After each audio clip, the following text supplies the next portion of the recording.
আসসালামু আলাইকুম my YouTube family, welcome to my channel. আশা করছি সবাই ভালো আছেন। তীব্র গরমের পর স্বস্তির বৃষ্টি হয়েছে আলহামদুলিল্লাহ। ভোরের সূর্যটাও কতটা শান্ত দেখতেই পাচ্ছেন। তো সকালে যাদের ঘুম থেকে ওঠার অভ্যাস আছে অবশ্যই চেষ্টা করবেন সকালে সূর্যটা দেখার, কারণ সূর্য ওঠার মতো এতটা আনন্দদায়ক ব্যাপার আর কি কোনোটাই নেই। সো আমিও কয়েকদিন ধরে রেগুলারলি সূর্য ওঠা দেখছি আর কি, কীভাবে আস্তে আস্তে প্রকৃতিটা আলো হয়ে যাচ্ছে। তো গরমের পরে বৃষ্টিতে স্বস্তি ফিরে এসেছে আলহামদুলিল্লাহ। তো গরমের জন্য স্বাভাবিকভাবেই সবাই একটু আরামদায়ক কাপড়ের দিকে ঘুরছে, বিশেষ করে বাটিক হলে তো কোনো কথাই নেই।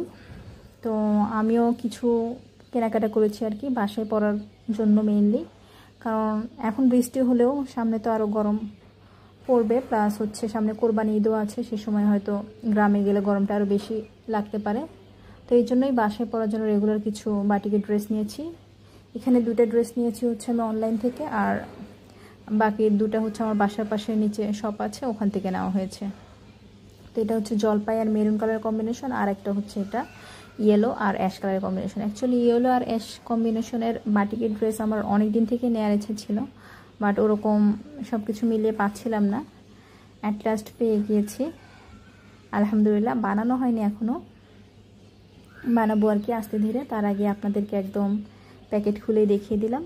আর এরপরে একটা নিয়েছি, এটা হচ্ছে মেনলি প্যাটেলের 3 পিস বলে আর কি, জয়পুরি কটন। তো এই ড্রেসগুলো অনেক ভালো লাগে। একে তো সামারে পরার জন্য খুবই কমফোর্টেবল, কাপড় অনেক সফট থাকে, আর হচ্ছে এই ডিজাইনগুলো বিশেষ করে স্ট্রাইপের মধ্যে যে ডিজাইনগুলো থাকে সেটা আমার খুবই ভালো লাগে। আর এখানে সাইডে পার করাও থাকে, যেটা দিয়ে বিভিন্ন ডিজাইন করা যায়। তো মেইনলি হচ্ছে কমফোর্টটাকেই প্রায়োরিটি দেওয়া হয়েছে, আর সাথে একটু সৌন্দর্যের কথাটা না বললেই না।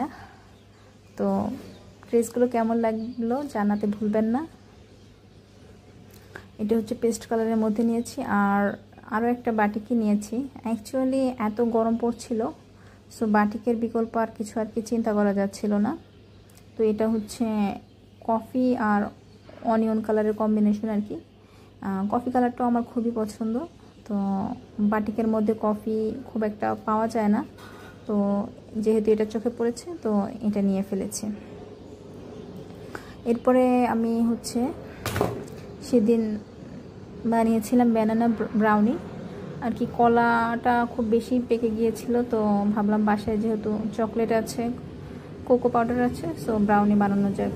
তো ফুল প্রসেসিংটা শ্যুট করতে ভুলে গিয়েছি আমি। এই যে দেখতেই পাচ্ছেন ব্রাউনিটা আলহামদুলিল্লাহ এতটাই চমৎকার হয়েছিল।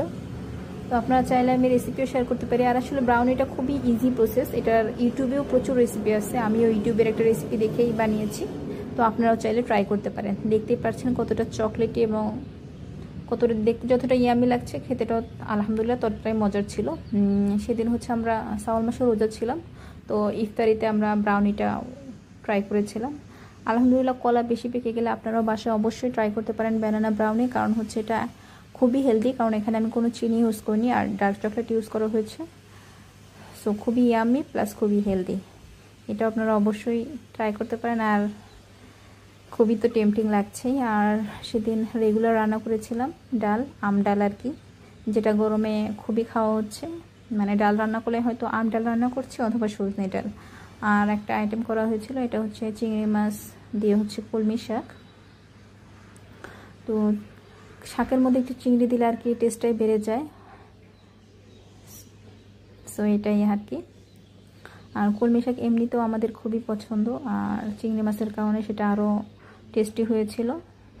তো যারা শাক পছন্দ করেন না বা শাক খেতে কিছুটা খারাপ লাগে, তারা চিংড়ি মাছ দিয়ে শাকটা ট্রাই করতে পারেন, কারণ চিংড়ি মাছ দিলে শাকের ফ্লেভারটা টেস্টটা দুটোই অনেক বেড়ে যায়। এটাও দেখতে মাশাআল্লাহ খুব সুন্দর লাগছে এবং খেতেও মজা ছিল। আর এটা হচ্ছে আমার বাড়ি থেকে পাঠানো পেঁপে, আমাদের বাড়ির গাছের। এটাও আলহামদুলিল্লাহ এতটা মিষ্টি ছিল। তো এই তো আজকের মতো এই পর্যন্তই। ভালো থাকবেন সবাই। ভিডিওটি কেমন লাগলো জানাতে ভুলবেন না। ভালো লাগলে অবশ্যই লাইক করবেন, আর চ্যানেলটিতে নতুন হলে সাবস্ক্রাইব করে দিবেন। ভালো থাকবেন সবাই।